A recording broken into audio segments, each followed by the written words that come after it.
Hi friends, welcome to the Scapegoat Club. I'm Chess, and in this video I'm going to talk about the major question that I think parents and often estrangement experts aren't asking adult children who estrange from their families. Stay tuned, I'm going to give you the question and we're going to talk about why we're missing this.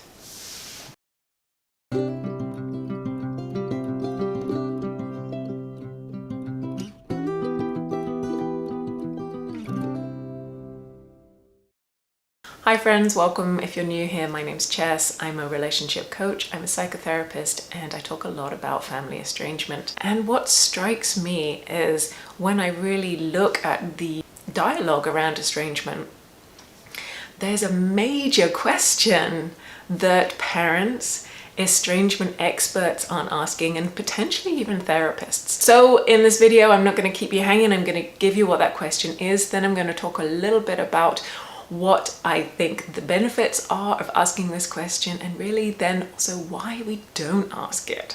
So the question I think that we are missing in this dialogue in general is asking adult children who have estranged from their family, what is better about your life now that you've estranged than it was before? So what is better? What has improved in the adult child's life since they've distanced from their families? And so I think it's really obvious actually that if we can understand what the benefits are, then we can get around to fixing the problem, potentially avoiding estrangement, potentially reconciling. Because humans, although we can get very complicated up here, we're actually simple animals in the day-to-day scheme of things, and our jobs are to stay alive and to have as pleasant a life as we can. So we want to avoid things like being physically uncomfortable, being mentally uncomfortable, and being emotionally uncomfortable.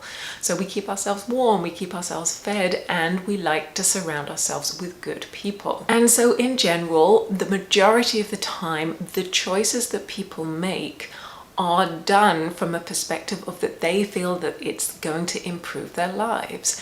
It is unusual where we deliberately make choices that hurt us.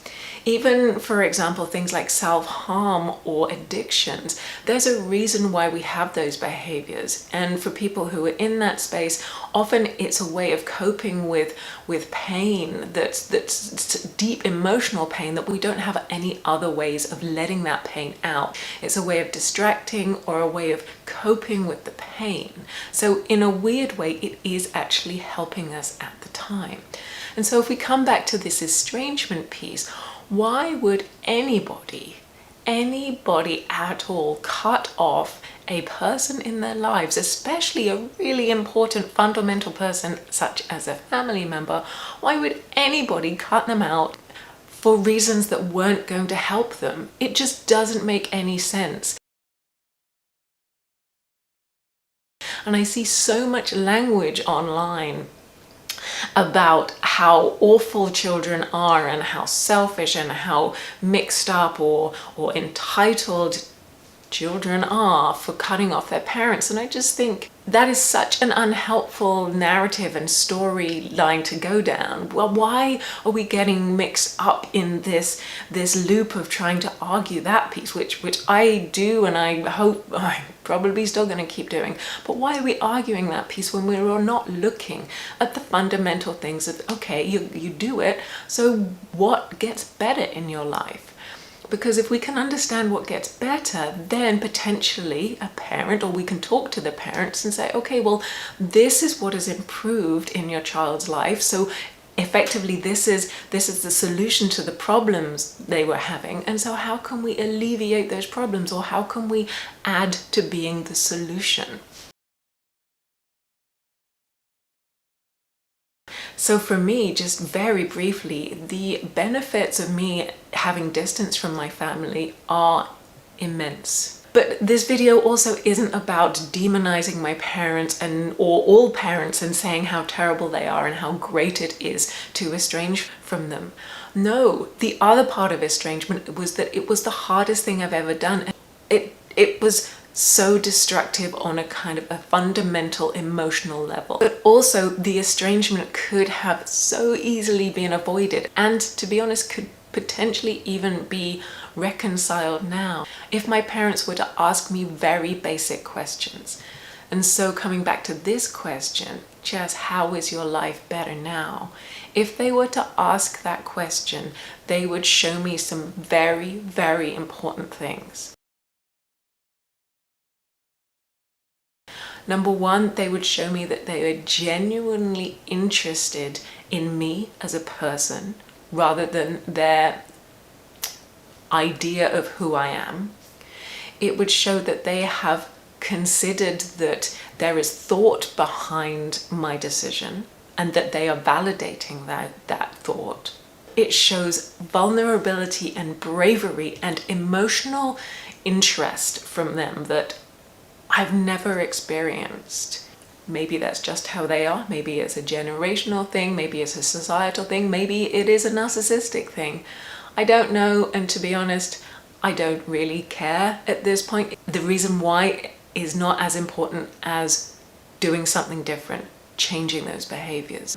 And so if they were to ask me this question, it would, for me, fundamentally shift the dynamic in our relationship from something that didn't feel authentic and real and emotionally honest to a whole new world where there's a potential for some kind of connection. So why aren't we asking this question more? Why aren't parents asking this question more? Why aren't some of these experts asking this question? And as always, I'd love to hear your thoughts on this. Please make them kind. Please be gentle with the other people in the comment section and with me. I think a lot of the reason for not asking this question is fear or denial. I think they're kind of part and parcel of the same thing. But I think there's a lot of fear from the parent side of almost thinking that they're going to get blamed. Like, if I find out what's better in my child's life now than how it was then when I was with them, then does that mean that I failed as a parent? Does that mean they're going to hate me? Does that mean that I'm just this awful human being? And for me, actually, I think by asking that question, no, you're actually doing the opposite. By asking this question, by being brave, being a little bit emotionally interested and vulnerable with your adult child, that's what they need from you now. When we are adults, and also, to be honest, when we're kids as well, it's not good for us to have some emotionally unavailable parent who never makes mistakes and has no vulnerabilities. It's a fine line because you also need to be there and to be able to support your child and to be a strength in their life and to provide a safe space for them. But to be this unwavering, unfeeling entity that is always right and isn't able to have any kind of self-reflection and apologize for anything or be human with them, then the relationship is going to be based on roles rather than human connection. And I think there's another fear in there that the child's going to say, nope, you're out, I'm great, I don't want to know. Which they might do, especially if wounds are running deep in the relationship between you. But I think by asking it, you're not going to be making it any worse.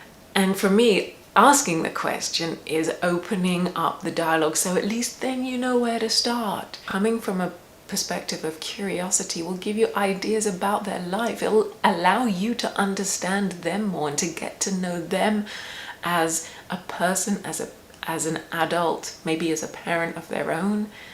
If they say something like, I just feel less stressed and like I have more time in my life and less weight, then they're telling you right there that they felt that there was a heaviness about the relationship. And so thinking about how can you lighten that up? What is it that will be more supportive for them? What will take a load off their plate? And I can hear voices saying, well, I do this, I do that. Well, okay, great, you have done this and you have done that, but if you're estranged or if you're looking at estrangement, then it hasn't worked. So you need to look at something else or need to look at it from a different lens. And I would say, if you want to reconnect with that person, try looking at it from their lens. that would be the way to start reconnecting. I can also hear people say, well, my kid won't speak to me now, so how can I even understand? And I get that. That's for another video. I've got other videos around that coming out. If you want some more ideas around how to potentially try and reopen that door when you feel that it's been closed, then drop me a comment below. Let me know what you think would be helpful. But I'm going to leave that for today, friends. I'd love to hear what you think. Thank you so much for joining me. You can like, you can subscribe, you can check out my website for blogs on this kind of subjects. And if you want some one-on-one support, please take care. Please be kind to yourselves and to other people. And I will talk to you soon. Bye for now.